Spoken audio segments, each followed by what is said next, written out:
Elon Musk shares the funniest SpaceX rocket It's the explosion. United States Air Force Academy in Colorado Springs, Colorado. Sure.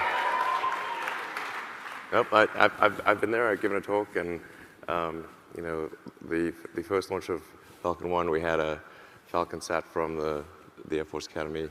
That rocket blew up, but but then the funny thing is that it blew up. Like, here's this truth is stranger than fiction. The satellite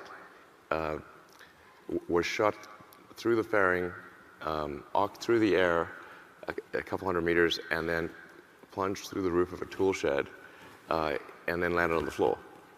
And was actually in reasonably good shape. I mean, for crashing through the ceiling, but you know, you're like recognizable, you know. And we gave it back, and so we've not lost one of your satellites.